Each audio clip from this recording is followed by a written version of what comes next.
Okay, so some things. Let me define a subspace. I know, it's a little late for you guys, but for other people it won't be. So, a subset S of a vector space V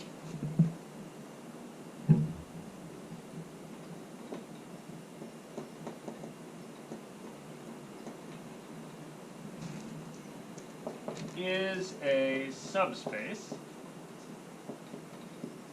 if and two things have to be true. So thing one, if x plus y has to be an S for any x and y in S. In other words, it's closed under vector addition. You guys remember the other one? It has to be closed under scalar multiplication. Has to be closed under scalar multiplication. So Cx is in S for C's in the real numbers and X's in S. And what was the zeroth thing? Yeah. The zeroth thing is not really necessary because closed under scalar multiplication will automatically imply this, but it is usually easiest to start by checking if the zero vector is in your subspace. It's good with this? Cool. Alright. Let me make another definition here. I'm going to actually write this a little differently than I usually do. I'm going to write this as call of A. So I'm defining this symbol, and I'm saying it. The column space of A. So A is a matrix. I'm saying the column space of A. And this is going to be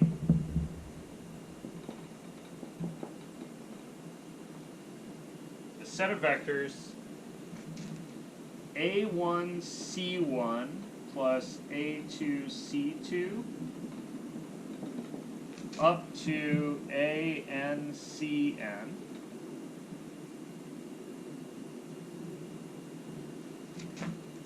Where C's are the columns of A. So I'm thinking A is a matrix, and it's got columns, C1 through Cn.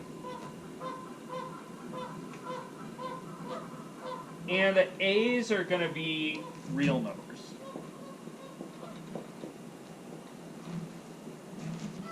So, can you guys tell me anything about this right as it stands?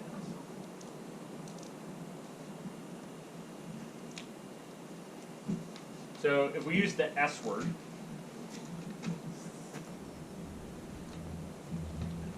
so the column space is this set, and that set is the same set. That set is linear combinations. Good. This is all the linear combinations of the columns, which we have a word for. This is the span of the columns. And I'm just going to, I guess, think this.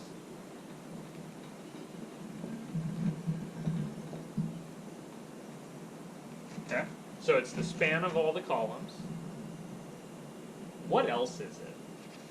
What does the column multiplication picture tell you about this? When you take a vector and you multiply it by the matrix A, right? If I told you, look at this and tell me what multiplication that is.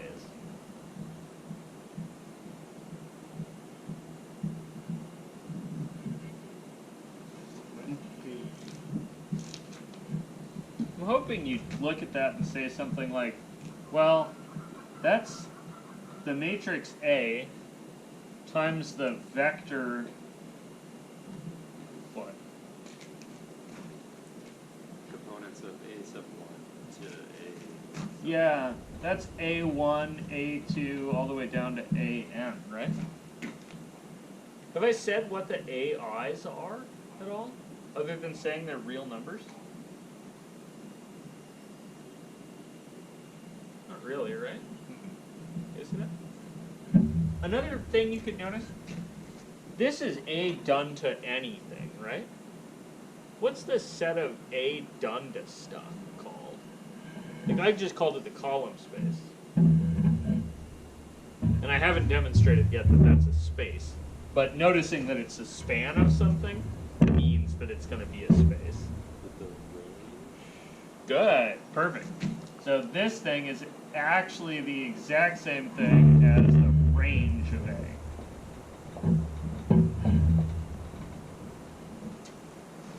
Okay, see that? We're going to have 4 subspaces. This is one of them, the column space, which is the range. You guys want to see the second one? Okay. So the second one is what's called the null space.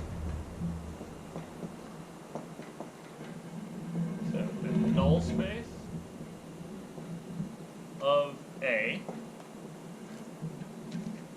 which I'm going to write as capital N of A. So that's my writing notation. Is the set of vectors x such that A done to x gives you 0. You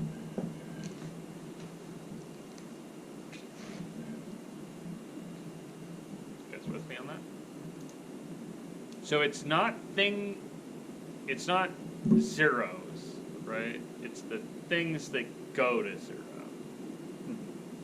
It's Which could be 0 if it wasn't singular, right? Yeah, certainly if A is an invertible matrix, the null space is just the 0 vector, which is an excellent thing to note. It's so important it's actually the next thing in my notes. So, note, if A is invertible, N of A is just the 0 vector, nothing else. Does that make sense? Why? Everybody? Okay, cool. So, the last thing I want to do today is I just want to go through, I'm calling these two things, right? The column space of, oh, I guess I have my definitions a little backwards. You guys see that? Over here I defined the symbol and then thought the words, and over there I thought the words and then defined the symbol. They're the same shit. Right? So, over here I called this a column space. My claim is that that's pretty obvious because it's the span of columns, and spans are always sets of all possible linear combinations. Because they're sets of linear combinations, they have to be subspaces. You guys with me on that? So like, I'm not going to prove that this one's a subspace because I think it's relatively obvious. But this one I probably need to prove is actually a subspace. You guys see that? So this is my kind of last claim. I'm going to claim N of A is a subspace. In the case that A is an invertible matrix, this is a very stupid thing to spend time proving. You guys see that? Because if A is invertible, then the null space is just the 0 vector. The 0 vector is always a subspace. Check, done, on to the next problem. Right? This is more interesting in the case that A is somehow singular. Right? So, let me just live in the world where this thing's a little singular. So, I need to show a couple of things.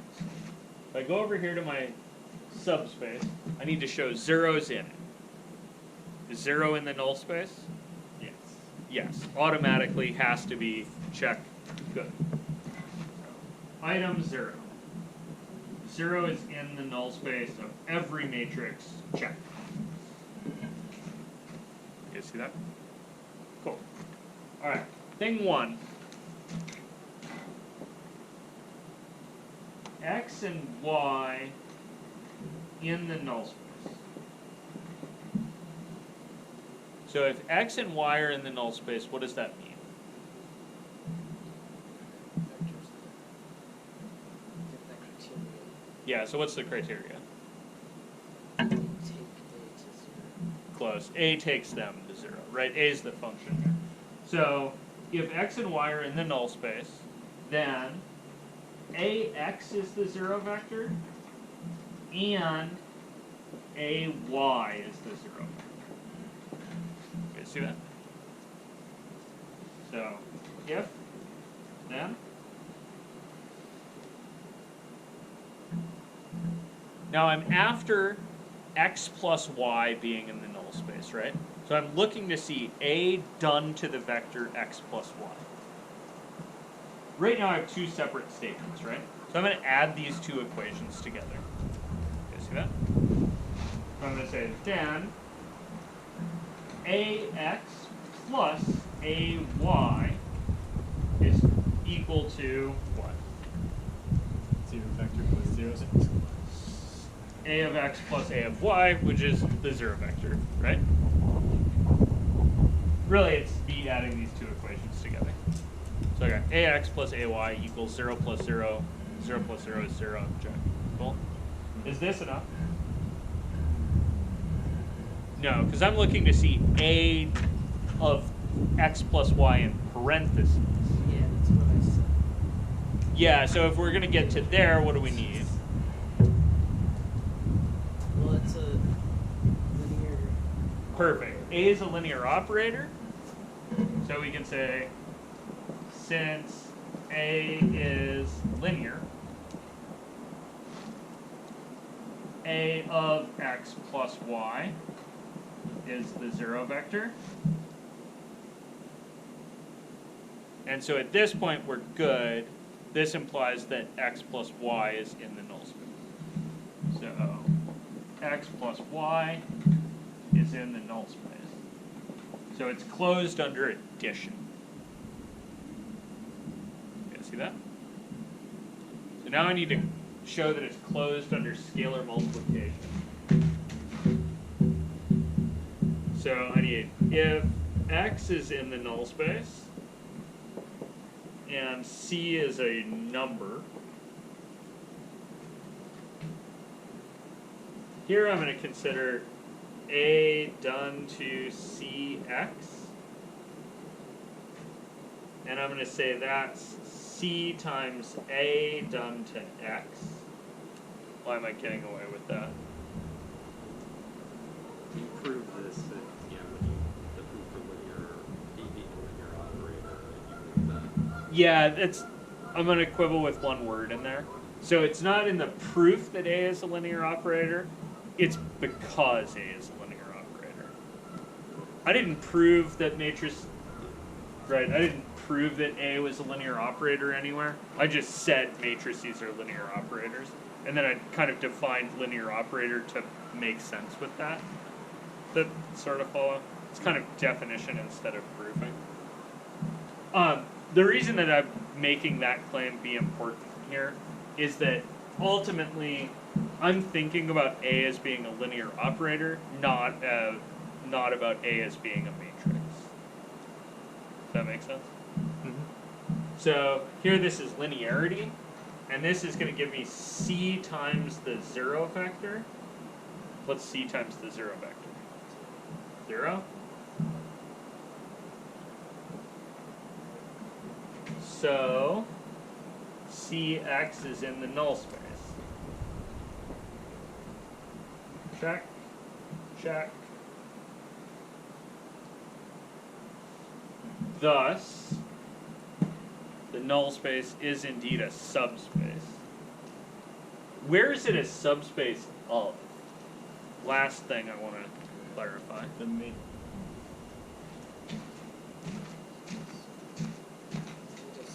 Subspace. Would it be a subspace of A? So A is just an operator, right? A is a function. It takes something to someplace else. Is it a subspace of a vector space? It's got to be a subspace of a vector space, because otherwise this wouldn't make sense. So where do the vectors X live? Well, I said So I'm saying that these are X's such that doing A to X is 0, right? The domain, right? That's the subspace. Perfect. So this has to be a subset, not necessarily a proper one, could be all of, the domain. Great. It's going to be really dramatic in a different color, but. So this has to be a subset of the domain of A, right? How about the column space? The column space we decided is the range. So what's it a subset of? The code. Good. This is a subset of the codomain. Does that make sense? So ultimately here, the kind of, oh, I had a purple marker the whole time. Oh, there's stuff on the back of it. Stuff on the back of this one. Of course there is. Okay, so last thing, I want to draw this little picture. Should look familiar. So here's the little picture.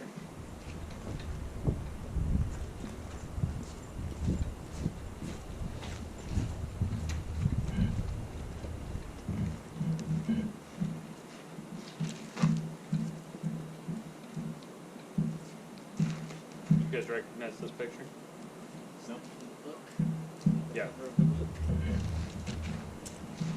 That would be this picture. Oh, what is this, Alex? Oh, and I don't want to peel it off. Pretend I'm holding up a book with a... Okay. Alright, so when I'm thinking about my spaces here, I know two of these now. So this one is going to be the null space of A. A is going to be a function here to there. Yes? Okay, where's the column space like? Would it be the other unmarked box? Yeah, so it might be this box. Why not? Why are you shaking your head at this box? That's where the domain is. Yeah, this is in the domain. Yeah. Those are the So it's definitely over there. Yeah. I'm going to call it this one. And the reason I'm going to call it this one is going to have to wait a little bit. But I want to point out that this one and this one, these two guys, are the same size. These two are not necessarily the same size. It's my only quibble with the cover of the textbook. That these two other little ancillary boxes are not necessarily the same size, and on the cover of the book they are the same size. My only complaint. Otherwise this picture is brilliant. So now we know we've got a null space over here, we've got a column space over there. I know that this whole space ends up in the column space. So really I could maybe more appropriately draw my arrow like that. You guys see that? And where does the entire null space end up? So this whole space. Then the other unmarked box. Make it weirder. Where does stuff in the null space go?